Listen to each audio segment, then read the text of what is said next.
Good day, my friends. Walter here. Thought I'd tell you a railroad story today. I went to work for Southern Railway in 1969 and retired from Norfolk Southern Railway in 2003 for medical reasons. So I had a good 35 years with the company. And over those years, I encountered a lot of memorable characters. And from time to time, I think I'll discuss one or two of those characters. Call this series Memorable Railroad Characters I Have Known, or something like that. I don't know why I was thinking about the old gentleman today, but it came to mind. I worked a lot of different jobs with the railroad, and when you work for the railroad, you're a member of the working class establishment, not an officer of the company or something. You're going to get dirty every day. The railroad's not the cleanest place, especially in my department. Mechanical work of working on trains, you could get quite dirty, so you had to wear suitable work clothes, proper attire, boots and what all. In fact, I wore steel-toed boots most of the time. But what I'm driving at is related to the story of one of these memorable characters. I can't think of his name for the life of me, but it's probably best I not mention it anyway. He wasn't in the mechanical department. I guess the supply department is who he was with. One of the other departments, transportation. It might have been transportation department.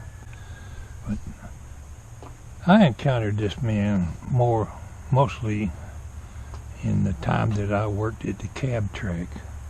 And during a 2 or 3 year period, I worked on cabooses, maintaining them, changing broke windows, fixing broke doors, adjusting the flow valves on automatic toilets, plumbing work, putting on brake shoes, changing air hoses, checking the brakes, anything that might could go wrong with a caboose.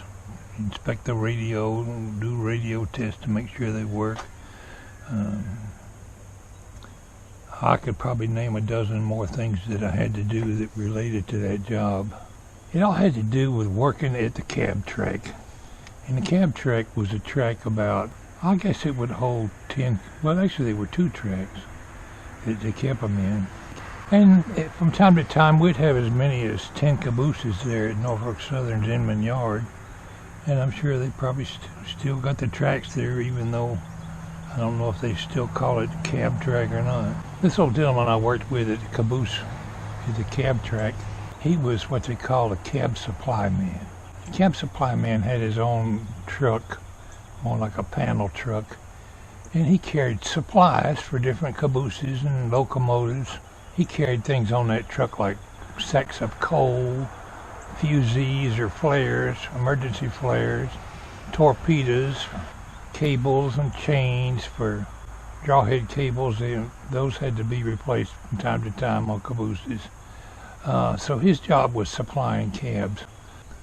Cab is just short for caboose when I say cabs.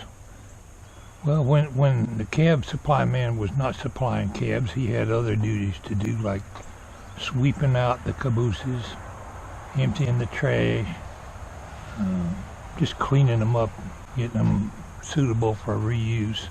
Caboose could get considerably dirty with people throwing trash on them, and they get dirty and they need cleaned up and need supplies like toilet paper or whatever. So he had a lot to do to keep him busy. That's a menial job, really. It's not a technical job. He didn't have to know a whole lot to do that job.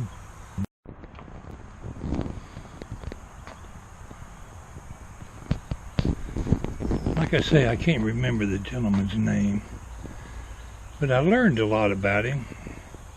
He was kind of finicky.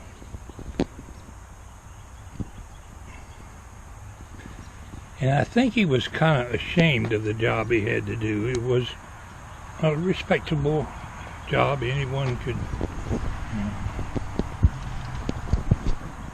do, but he looked at himself more of some kind of railroad official. Now, by that I mean, that's exactly the way he seemed to act, like he was some kind of railroad official. He tried 2 or 3 times to tell me what to do, and I told him real quick what he could kiss. You do your job and I'll do mine. Well, I've learned stuff about him. Now, one of the jobs that cab supply man had to do was listen to the radio. Somebody in a tower would call him and say, some train somewhere needed supplies. The old gentleman I'm referring to used to come to work every day with a suit and tie on. Why would anybody come to a menial job like that with a suit and tie on? Well, I learned it was because his wife thought he was some kind of official with the railroad too, like a train boss or something. So every day when he come to work, he'd change into his old work clothes. He never took them home. I don't know where he got them cleaned at. When he came back and forth to work, he was wearing a suit and tie. I guess he was just ashamed of the job he did. But he did a good job as a cab supply man. Probably about a year or 2 later, he was getting ready to retire. And I was working out on the rip track. I was working on the end of a boxcar, and I'm up real high with on a stand, lifted up with a forklift. I'm probably 3/4 of the way up the height of a boxcar. It's one of those high handbrakes I was replacing. Had my cutting torch all up there with me, and I'm cutting the bolts off that hold the handbrake on the car. Finally get that bolt hot enough to burn, you pull the trigger and it's going to shoot sparks and flames 30 feet across that rip track, like a fireworks show. I think his wife thought he was some kind of official with the railroad. I had noticed how he went home with his suit and tie on every day, and somebody had mentioned to me that his wife thought he was some kind of official with the railroad. Just never told her different. I don't know if he made up a title for himself or what. Well, I'm out on the rip track here, and he's retiring. I'm up on this box car, burning the bolts out of a handbrake, so I can drop the handbrake down and replace it with a new one. I'm 20 feet up in the air. Well, I see him coming. I got my goggles on. I just put my torch down and started getting the bolt hot, and they were halfway out to the rip track. He's retired, but he's brought his wife with him, and they're going to give her the guided tour. And he's walking there like Mr. King somebody. Well, I'm going to make them wait. As soon as the bolt got hot, I started shooting flames across the rip track. Well, naturally, they had to stop and wait. They would have been walking in a shower of sparks. Finally, the boss or foreman or somebody come and said, "Stop, Parks, there's people out here and he's shooting the fire at them." "Oh, I didn't know, boss." That was bad of me. Anyway, he gave his wife the tour, and I asked one of the old heads, I said, "She thinks he's some kind of official with the railroad." And he said, "Yeah, I thought everybody knew that. He goes home with that suit and tie on every week." I said, "Where's he get his clothes done?" He throws them in the laundry somewhere. Anyway, the point is, he was convincing his wife he was somebody official with the railroad. He hadn't been retired. He had been retired a couple of years. I always thought he was kind of a strange bird, but one of the old heads working with me said, "Did you hear about so-and-so?" I said, "You mean that retired cab supply man?" "Yeah." "You know what he's been doing?" I said, "No, what's he been doing?"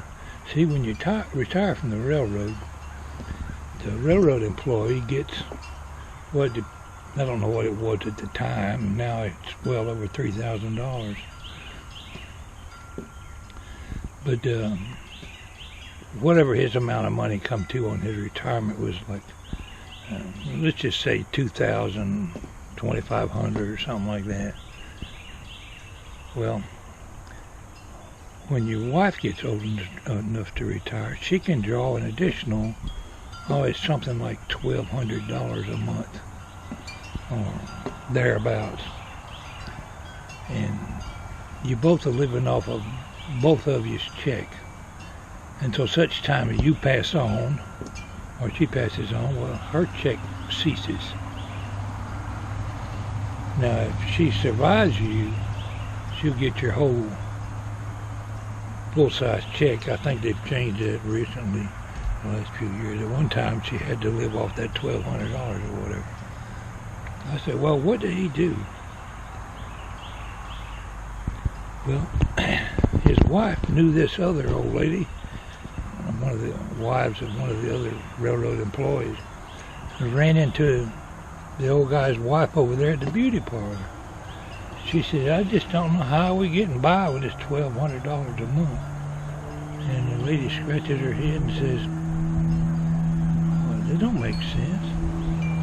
My husband brings home $3,000 something a month and $2,500, whatever it was at the time. And then I get my $1,200. That combined is pretty much a nice check we can live off of. And the old lady, the old cab supply man's wife said, dude, what? We don't get no $3,000 check or we don't get no $2,500 check. And I'm going to look into this. What the old boy was doing was depositing his entire retirement check in his savings account. And him and her was living off that $1,200. Now, I don't know how he pulled it off, because she's got to sign a paper to get her pension. And maybe she couldn't read and write, I don't know. But the old lady said, do what? Yeah. Well, that son of a bitch had been taking money and putting it in the bank. Anyway, he had amassed in the last couple of years a sizable little deposit in his savings account. And they were living off of her $1,200 or whatever it was. Needless to say, the old boy was always kind of strange to me, but I guess he come up during the time when people, during the Depression or whatever, they had to get by with whatever they had. But anyway, I suspect she put some knots on his head. That's my story about the cab supply man. I've probably left out a dozen details. From time to time, I'll tell you a story of other memorable railroad characters.